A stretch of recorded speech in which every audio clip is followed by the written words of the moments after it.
പഴയ വലിയ A C ആണ്. വലിയ എ സി ആയിരിക്കണം ചെമ്പൊക്കെ എന്തെങ്കിലും കിട്ടണമെങ്കിൽ. ഇപ്പോൾ തന്നെ എ സിക്ക് വലിയ ചെമ്പുകളൊന്നും കിട്ടില്ല. എ സിയുടെ പണി കഴിഞ്ഞോ? എ സിയുടെ പണി കഴിഞ്ഞല്ലോ. ആക്രി എ സിയുടെ പണിയാണ് കഴിഞ്ഞേക്കണത്. ഈ കുറച്ച് പണിയും കൂടി ഉണ്ട്. ഈ ആക്രി സാധനങ്ങളൊക്കെ എന്തോരം കിടക്കണ കൊണ്ടുപോയി വിൽക്കാൻ പാടില്ലായിരുന്നോ?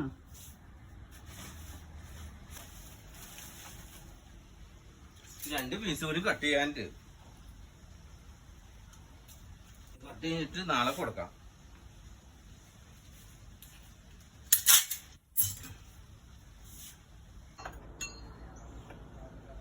ഇത് കാർബൈഡാണ്.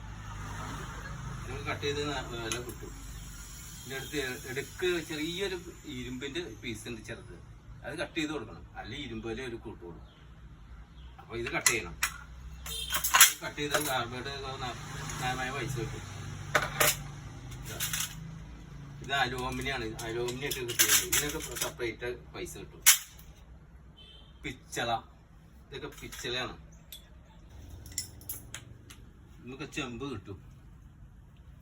നാളെ അത് കറക്റ്റ് ചെയ്യാം. എ സിയിലാണ് ഈ സാധനം. പ്ലെയർ വെച്ച് വലിച്ചിങ്ങനെ എടുത്ത് ഒരു പണിയുണ്ട്. ഇത് വലിച്ചിങ്ങനെ എടുത്ത് പീസാക്കി എടുക്കണം. എ സിയുടെ ഇത് അപ്പം ചെമ്പ് കിട്ടും.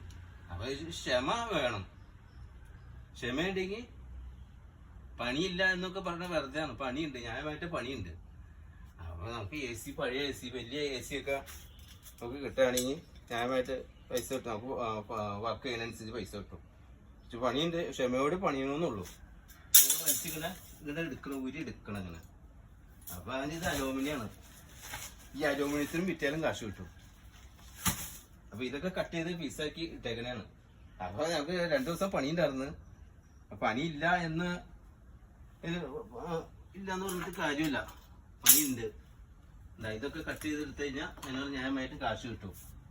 ഇതൊക്കെ പിന്നെ വീട്ടിലെ കുറച്ച് വേസ്റ്റുകളൊക്കെ ഉണ്ടായിരുന്നു. ഇതൊക്കെ എല്ലാം പറക്കി ഇതൊക്കെ നാളെ ഇതെല്ലാം റെഡി ആക്കിയിട്ട് നാളെ ആക്രി ആയിട്ട് കൊണ്ടുപോയി കൊടുക്കും.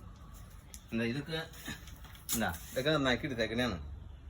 അപ്പൊ ഒരു രണ്ട് ടി വി ഉണ്ടായിരുന്നു. ആ ടി വിയിലെ ഇതൊക്കെ കട്ട് ചെയ്ത് ആ ചെമ്പൊക്കെ എടുത്ത് സെറ്റപ്പായി.